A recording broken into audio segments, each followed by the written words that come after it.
the lipstick. I walked home after the inquest.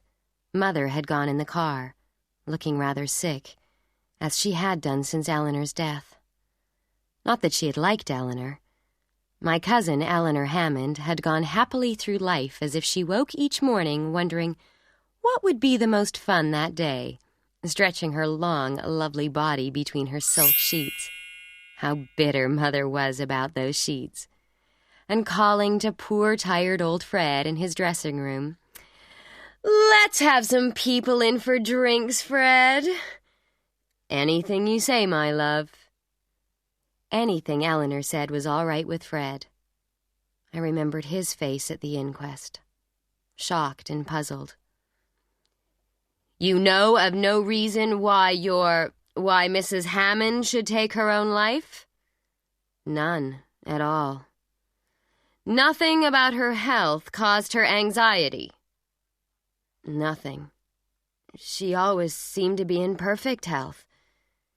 "She was seeing Dr. Barkley." "She was tired," he said unhappily.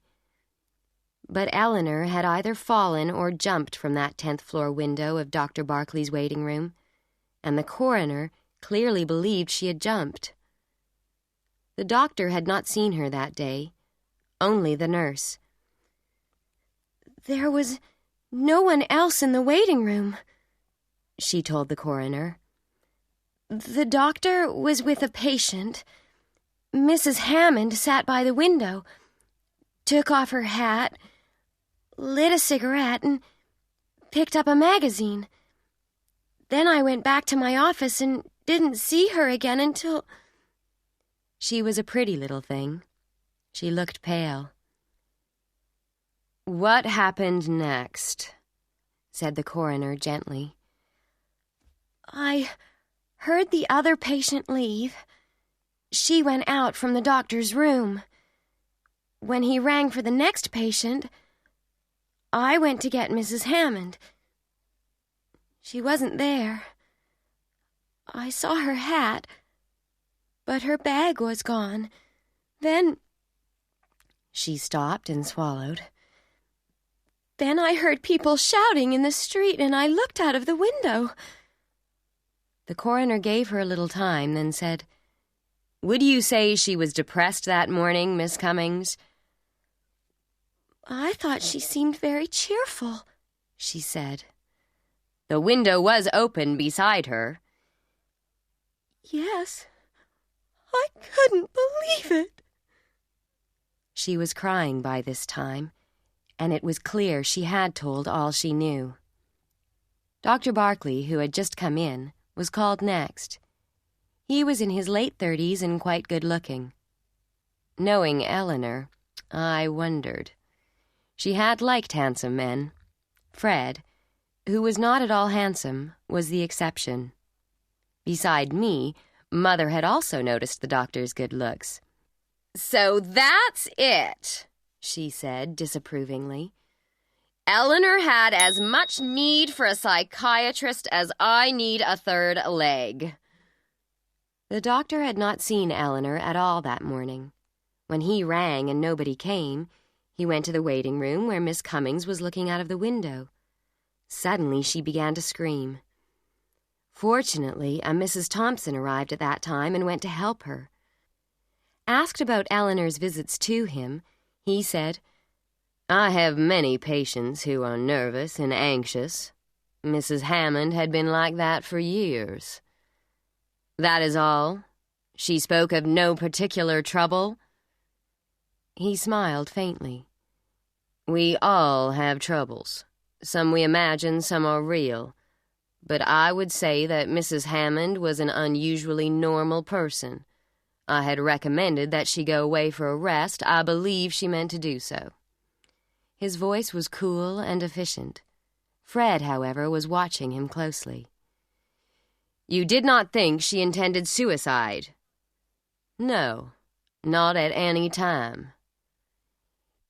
He would not speak about anything Eleanor had imagined. His relationships with his patients, he said, were confidential. If he knew anything of value, he would tell them. but he did not. He sat down near us, and the next witness was called. It was the Mrs. Thompson who had looked after the nurse. "I clean the doctor's apartment for him once a week," she said. "That day I needed a little money in advance, so I went to see him." She had not entered the office at once. She had looked in the waiting room and seen Eleanor, and had waited in the hall where it was cool. She saw the last patient, a woman, leave the doctor's room and go down the stairs. A minute or so later, she heard the nurse scream. "She was looking out of the window screaming," she said. "The doctor ran in and we got her into a chair. Somebody had fallen out," she said, "but didn't say who." Asked how long she had been in the hall, she thought about 1/4 of an hour. She was sure no other patient had entered during that time. She would have seen them. "You found something belonging to Mrs. Hammond, didn't you, in the waiting room?" "Yes, I found her bag." The bag, it seemed, had been behind the radiator in front of the window. "I thought it was a strange place for it, if she was going to do what she did. I gave it to the police when they came." So Eleanor, having put her hat on the table, had dropped her bag behind the radiator before she jumped? Somehow it didn't make sense to me. The verdict was suicide. Nobody mentioned murder. After Mrs. Thompson's evidence, it seemed impossible. Fred listened with dead eyes. His sister Margaret, sitting beside him, stood up. Dr. Barkley stared ahead of him, then he got up and went out. I was angry as I walked home. I had always liked Eleanor, even though Mother said she took Fred away from me. But Fred never saw me after he first met her. He had loved her with a blind passion from the start. Fools, I thought. Even if Eleanor was in trouble, she would never have jumped out of a window. Somebody had killed her and had got away with it. Who hated her enough for that? A jealous wife? It was possible. She would play around with a woman's husband until she was tired of him. But she had not been doing that lately. She had been rather quiet. Of course, plenty of people had not liked her. She would ignore their feelings or laugh at them. She said what she had to say, and sometimes it wasn't pleasant, even to Fred, but he had never got angry. I thought about Fred, sitting alone, and it made me sad. His house was not far away, and after dinner that evening, I went over. It was a large house, surrounded by its own grounds like ours, and a man was standing inside the gates, looking up at the house. He turned suddenly and looked at me. It was Dr. Barkley. He didn't recognize me. I suppose he had not seen me at the inquest. He touched his hat and went out into the street, and a moment later I heard his car start. But if he had been in the house, Fred made no mention of it. He seemed relieved when he saw me. "Oh, I thought you were the police again," he said. We went into the library. It looked as if it hadn't been cleaned for a month. Eleanor's house had always looked like that, full of people and cigarette smoke and dirty drinks glasses. But at least it had looked alive. Now it didn't. So it was a surprise to see her bag on the table. Fred saw me looking at it. "Police returned it today," he said. "Drink?" "Thanks. Can I look inside it?" He nodded. "There's nothing in it that doesn't belong there. No note, if that's what you think." I opened the bag. It was full, as usual. Makeup, money, notebook, a handkerchief marked with lipstick, some pieces of dress material with a card saying, "Match shoes to these." Fred watched me, his eyes red and tired. "I told you. Nothing, he said. I searched the bag again, but could not find the thing that should have been there. I put it back on the table. Fred was staring at a photograph of Eleanor in a silver frame on the desk. She was beautiful. She was indeed, I said honestly. Margaret thought she was a fool who spent too much money. He glanced at the desk, piled high with unopened bills. Maybe she was. What the hell did I care? He seemed to expect me to say something, so I said, "You didn't have to buy her, Fred. She loved you dearly." He gave me a faint smile. "I wasn't only her husband," he said. "I was her father, too. She told me everything. Why she had to go to that doctor. Didn't you know she was going, Fred?" "Not until I found a bill from him." He talked on as if he was glad of an audience. He had made her happy. She went her own way sometimes, but she always came back to him. He thought the coroner's verdict was terribly wrong. She fell. She was always careless about heights. And he had made no plans except that Margaret was coming to stay until he closed the house. And at that minute, Margaret walked in. I had never liked Margaret Hammond. She was a tall woman, older than Fred. She nodded to me. "I decided to come tonight," she said to Fred. "I didn't like you being alone. And tomorrow, I want to make a list of everything in the house. I'd like to have Father's picture, Fred." He looked uncomfortable. There had been a long quarrel about old Joe Hammond's picture. Eleanor had not cared about it, but because Margaret had wanted it, she had kept it. I looked at Margaret. Perhaps she was the nearest thing to a real enemy Eleanor had ever had. She looked at the pile of bills on the desk. "We'll have to find out how much money you owe." "I know how much money I owe," he said. He got up and they stared at each other, Fred with his back to the desk, as if even then he was protecting Eleanor from Margaret. But as I left the house, I was fairly confident that Margaret would come downstairs later when Fred was asleep and go through those bills. I was nearly home when I realized I was being followed. Feeling frightened, I stopped and turned, but it was only a girl. She spoke my name. "Miss Baring? I saw you at the inquest and a newspaper man told me your name. You've been to the Hammonds, haven't you?" "Yes. What about it?" She was quite young and seemed nervous. "Were you a friend of Mrs. Hammond's?" she asked. "She was my cousin. Why?" She took a cigarette from her bag and lit it. "Because I think she was pushed out of that window. I work in an office across the street and I was looking out. I didn't know who she was, of course." "Do you mean you saw it happen?" I said, amazed.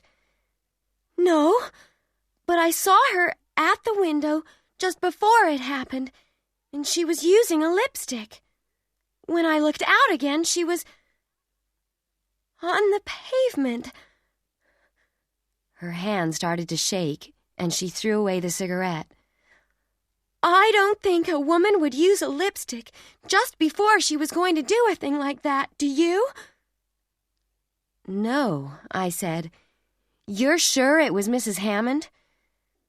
"Yes.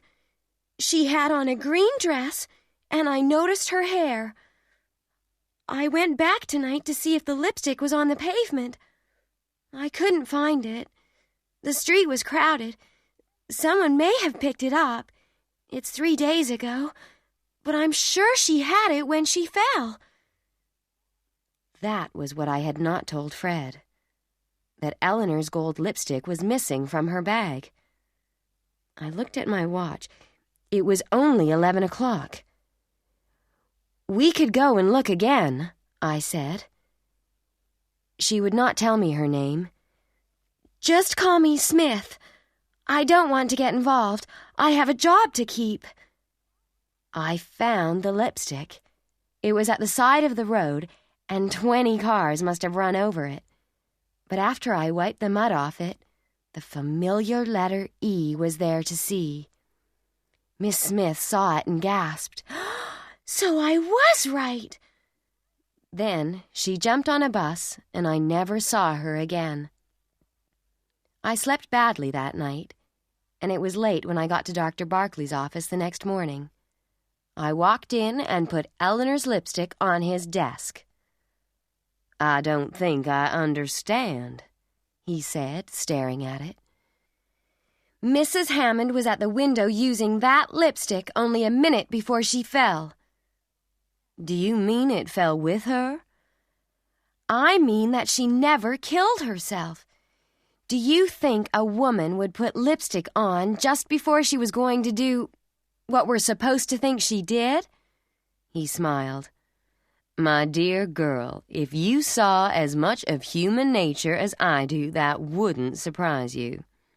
"So Eleanor Hammond jumped out of your window with a lipstick in her hand, and you watched the Hammond house last night and hurried away when I appeared. If that makes sense—" It shocked him. He hadn't recognized me before. "I see," he said. "So it was you." He leaned forward in his chair. "I suppose I'd better tell you, and trust you to say nothing. I didn't like the way Mr. Hammond looked at the inquest. I was afraid he might, shoot himself." "You couldn't stop it, standing outside," I said. "I was wondering how to get in when you arrived. His sister phoned me. She was worried." "I wouldn't rely too much on what Margaret Hammond says. She hated Eleanor." I stood up and picked up the lipstick. "You're a very young and attractive woman, Miss Baring," he said. "Why don't you leave this alone? You can't bring her back, you know that." "I know she didn't kill herself," I said. I went out and was less surprised than I might have been to find Margaret in the waiting room. She was standing close to the open window, and for one awful minute I thought she was going to jump herself.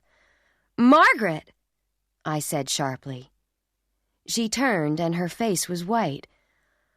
"Oh, it's you, Louise." She sat down and wiped her face with her handkerchief. "She must have slipped on the floor, Lou. It would be easy. Try it yourself." But I shook my head. I did not intend to look out of that open window with Margaret behind me. She said she had come to pay Fred's bill for Eleanor. But there was something strange about her that day. I had trouble starting my car, which is how I saw her leave the building. Then she did something that made me stop and watch her. She looked closely at the pavement and the side of the road. So she knew Eleanor's lipstick had fallen with her, or knew it was not in the bag. She stopped a taxi and got into it. I don't know why I followed her, except she was the only suspect I had. The taxi went on, and I began to feel rather silly. Then it stopped, and she got out. She went up some steps to a house and rang the bell. She was in the house for almost an hour, but when she came out, I sat up and stared. The woman at the door with her was Mrs. Thompson from the inquest. The taxi passed me, but Margaret didn't even see my car. Mrs. Thompson didn't go into the house at once and was still outside when I went up the steps. "May I talk to you?" I said. She was suspicious. "What about?" "A murder," I said. "I think you know something you didn't tell at the Hammond inquest."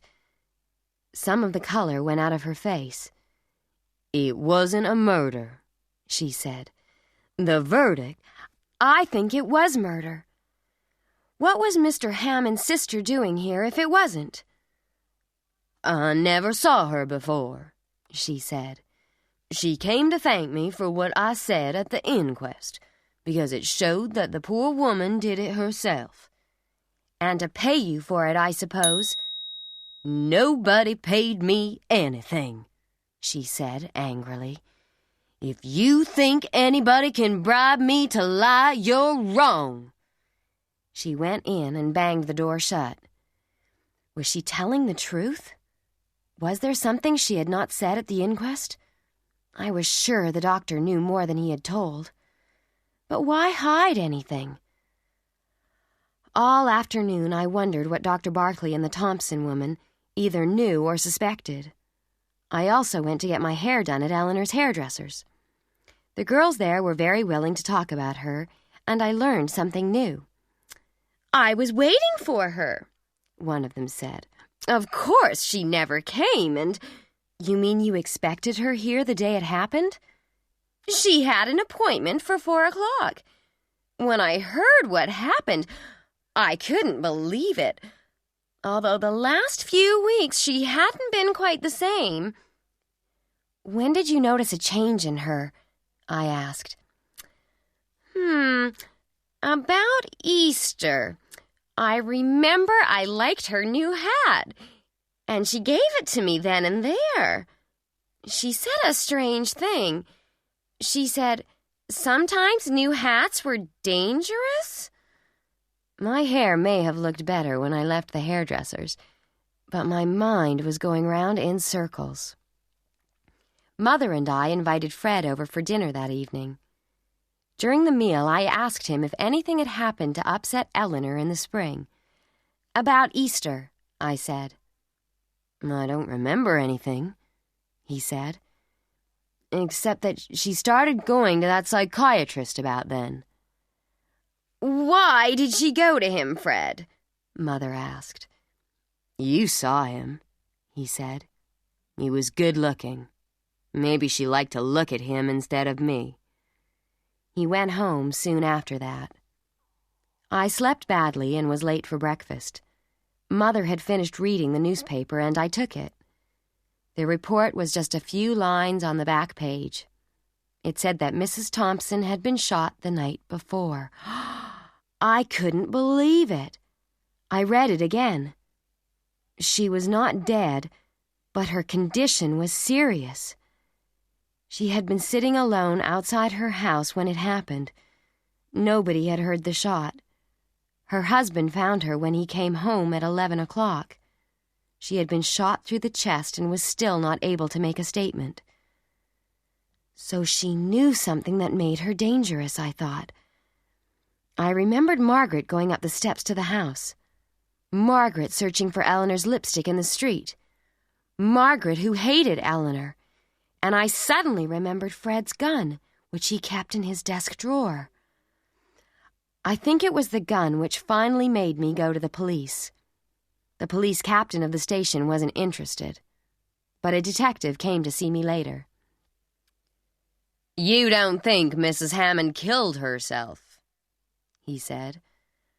I told him about the lipstick, about Eleanor's appointment at the hairdresser's, and that I thought Mrs. Thompson knew something she hadn't told. Then who did it? He said. I think it was Mr. Hammond's sister. She was in Dr. Barkley's office yesterday and insisted that Eleanor had fallen out of the window. She said the floor was slippery and she wanted me to try it myself. I lit a cigarette and found that my hands were shaking. She also knew about the lipstick because I saw her trying to find it in the street. But it was my next statement that made him really sit up. I think she was in the office the day Eleanor was killed, I said. I think the Thompson woman knew it, and I also think she went out there last night and shot her. He looked at me closely. Why do you think Miss Hammond shot her? He said. Because she went to talk to her yesterday morning. She was there an hour. I know, I followed her. He stood up, his face expressionless. I have some advice for you, Miss Baring, he said. "Leave this to us. If you're right, then it's our job. If you're wrong, then no harm has been done. Not yet, anyhow." I waited by the telephone that afternoon. When he called, it was to tell me that Mrs. Thompson had now made a statement. She did not know who shot her or why, but insisted that Margaret had visited her only to thank her for being a witness at the inquest. She had not been given or offered any money. But there was more. It seemed that Mrs. Thompson had been worried since the inquest and had telephoned Margaret to ask her if it was important. Someone had entered the doctor's office while she was in the hall. "The one person nobody really notices," said the detective. "The postman. I've talked to him. He saw Mrs. Hammond in the office that morning. He remembers her. She had her hat off and was reading a magazine." "Did he see Mrs. Thompson?" "He didn't notice her, but she saw him." "So he went out last night and shot her." He laughed. "He took his family to the movies last night. Remember, Miss Baring, that shot may have been an accident. Plenty of people are carrying guns now who never did before." So Eleanor threw herself out of the window and Mrs. Thompson was shot by somebody practicing their shooting. I didn't believe it. And I believed it even less after a visit from Dr. Barkley that night. I had eaten dinner and was listening to the radio when he came. I told him about the police, and that surprised him. "You've been to the police?" he said. "Why not? Just because you don't want it known that somebody was pushed out of your office window." He was angry. "You're dealing with something you don't understand. Why can't you stay out of this?" I suppose I lost control then. "How do I know you didn't do it?" I shouted. "You or the postman?" "The postman?" he said, staring. "What do you mean?" It must have been his surprised face which made me laugh. I laughed and laughed. Then I was crying, too. I couldn't stop. Suddenly, without warning, he hit me across the face, and that stopped me. "Get out!" I told him, but he didn't move. He had stopped looking angry. In fact, he seemed rather pleased with himself. "That's better," he said, and patted me on the shoulder. "I didn't come here to attack you. I came to ask you not to go out alone at night." "Why shouldn't I go out at night?" "It may be dangerous," he said, and I could see he was liking me less and less. "I particularly want you to keep away from the Hammond house, and I hope you are sensible enough to do that." He banged the front door when he went out, and I was still angry when the telephone rang. It was Margaret. "I suppose we have you to thank for the police coming here tonight," she said. "We're in enough trouble without you making it worse." "All right," I said dangerously. "Now I'll ask you a question. Why did you visit Mrs. Thompson yesterday morning, and who shot her last night?" She gave a short gasp, then she put down the phone. Mother had gone to bed, and it was half an hour later when I found Fred standing at the kitchen door, smiling a tired smile. "May I come in?" he said. "I was out walking, and I saw the light." He looked better, I thought. He said Margaret was in bed and the house was lonely. "I don't sleep much anyway," he said, "and the house is hot. I've been getting rid of a lot of stuff, burning it in the boiler." He smoked a cigarette and drank a cup of coffee. Then I went out with him to the gates when he left, and watched as he started to walk home. I turned back towards the house and had almost reached it when it happened. I heard something move in the bushes, and stopped to see what it was. But I never heard the shot, Something hit me on the head. I fell. Then everything went black. The next thing I heard was my mother's voice. I was in my own bed with a bandage round my head. "I think she's crazy," Mother was saying, very upset. "She went out after you told her not to. Why can't she leave things alone?" "I did my best, Mrs. Baring," said a male voice. It was Dr. Barkley. He was standing by the bed. He looked strange. One of his eyes was almost shut, and his shirt collar was in a terrible state. "You've been in a fight," I said. "Yes," he said, "and you've got a very pretty bullet graze on the side of your head. I've had to cut off quite a bit of your hair. Don't worry, it was very pretty hair and it will grow again." "Who did it? Who shot at me?" "The postman," he said, and went out of the room. I slept after that. I suppose he gave me something. It was the next morning before I heard the rest of the story. He came in big and smiling, with his right eye purple and completely closed. Then he told me.